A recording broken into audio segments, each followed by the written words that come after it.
Olá, prazer, Fabrício Barreto Gonçalves, bacharel em Teologia.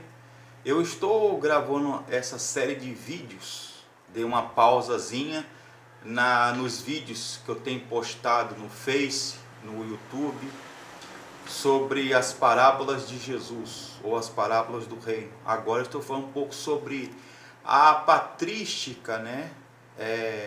E tudo que envolve os pais da igreja. Um período da história da igreja que compreende os primeiros séculos do cristianismo, chamado patrística, que foi um movimento filosófico e teológico da história da igreja, pais da igreja, que eles se notabilizaram. Quem foram os pais da igreja? Foram teólogos do período da igreja, conhecidos por sua produção literária e por sua santidade, né? Por ter uma moral elevada e uma grande espiritualidade, né? Por sua devoção, retidão. Você pega aí, por exemplo, São Tomás de Aquino, para quem estuda os pais da igreja, você vê aí o livro Confissões de Santo Agostinho, por exemplo. Todo o livro praticamente você vê orações e preces de Santo Agostinho.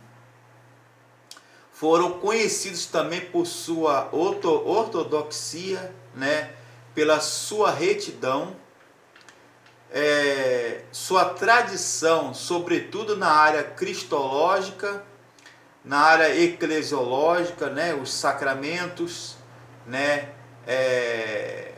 a ceia, batismo, os sacramentos, sobre a cristologia, ou seja, as naturezas de Cristo, né, divina, humana, sobre a trindade e a natureza de Cristo, e a chamada união hipostática, né? Ou seja, Cristo era um com o Pai, e o Filho e o Espírito Santo. E você vê aí também, muito importante a sua apologia, ou a sua defesa extrema na área da liturgia, na área da teologia, na área da interpretação da Bíblia, né? Eles se notabilizaram. Por exemplo, Inácio de Antioquia, que produziu 7 cartas, né? Alguns também combateram o gnosticismo, né? O neoplatonismo, o gnosticismo e as doutrinas heréticas, ou as heresias de sua época, digamos assim. Você vê, por exemplo, Justino de Roma, né, que concebe Cristo, o Deus, e a doutrina do Logos, o Verbo encarnado, que não se restringe ao lugar, né?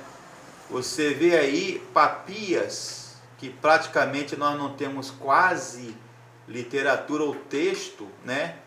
Que escreveu sobre as lógias, o discurso de Jesus. Ele era milenista, né? Acreditava no milênio literal. O pastor de Hermas, que escreveu, por exemplo, sobre o arrependimento dos pecados, né? A epístola a Diogeneto, a epístola a Barnabé. Inácio de Antioquia, que falou e escreveu sobre a liturgia, sobre a perseverança, a pureza de vida e santidade, a ceia e a Eucaristia, que na época deles era uma reunião fechada, não era aberta aos visitantes, né? O que poderia conter num conceito pagão. Teófilo de Antioquia, que produziu 3 livros, acreditava na doutrina do ex nihilo, ou nihilo, ou seja, Deus criou o universo, o cosmos, o tudo do nada. Ele acreditava que Jesus se encarnou, o Logos se encarnou. Acreditava também na inspiração do Novo Testamento e colocava algumas doutrinas, entre elas, por exemplo, sobre a encarnação do Verbo e a ressurreição. Era um conceito herético, até confuso para a sociedade grega. Atanásio de Alexandria, por exemplo, que combateu as heresias, sobretudo o arianismo, né? Gregório de Nazianzo, que ele era contemplativo, ele era muito isolado, mas um homem de oração, um teólogo brilhante, Gregório Nazianzo, mas que por causa das exigências e da necessidade, ele escreveu apologias ou combateu eficazmente o arianismo e os pneumaquianos,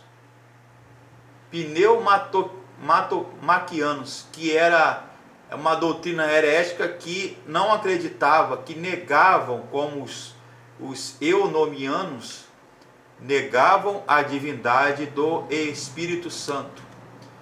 E Gregório Nazianzo e outros mais, sobretudo Irineu, que era um ferrenho apologista, defensor da sã doutrina e combatia as heresias, os chamados heresiarcas.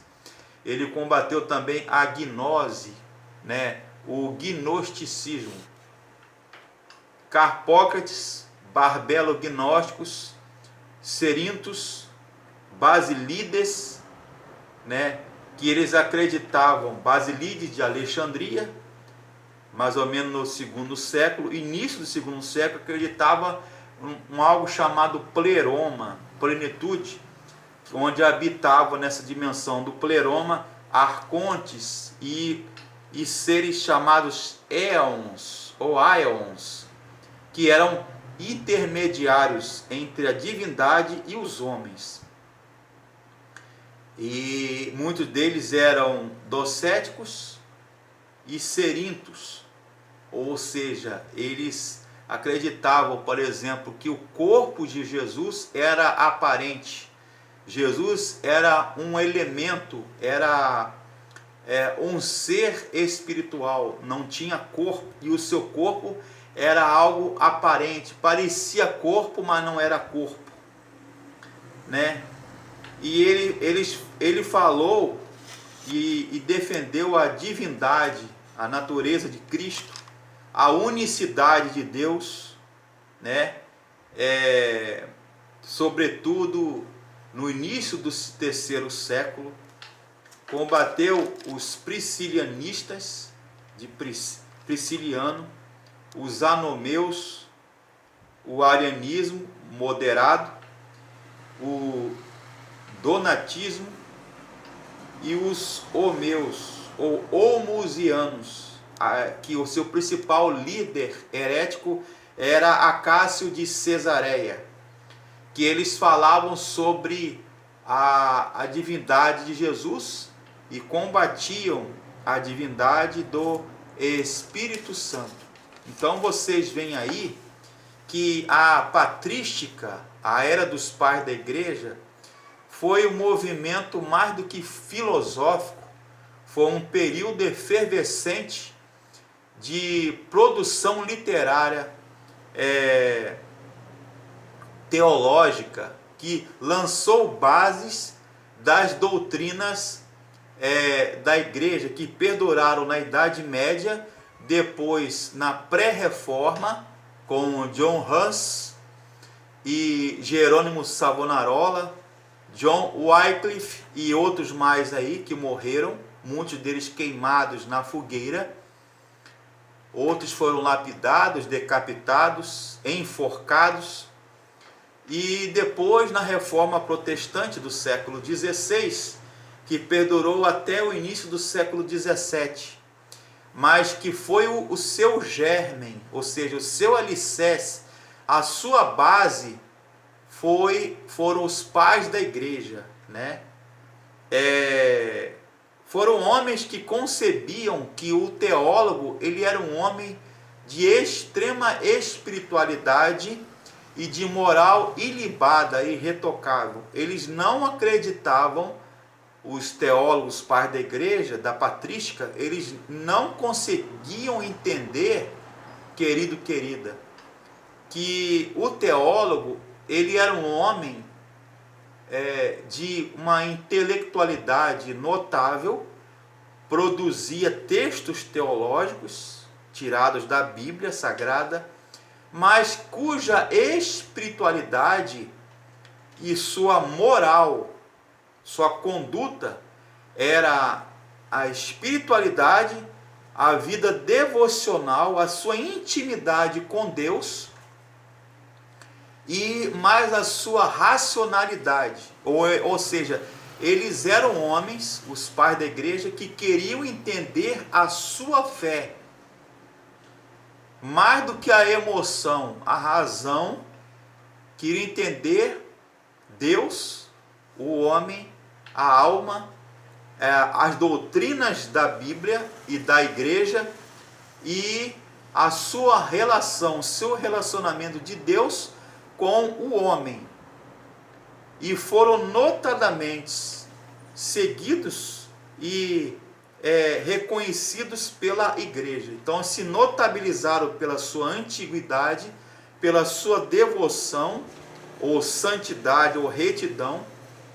Você vê isso, a sua moral elevada, ou seja, o temor a Deus era muito importante e muito latente e forte nos pais da igreja, ok?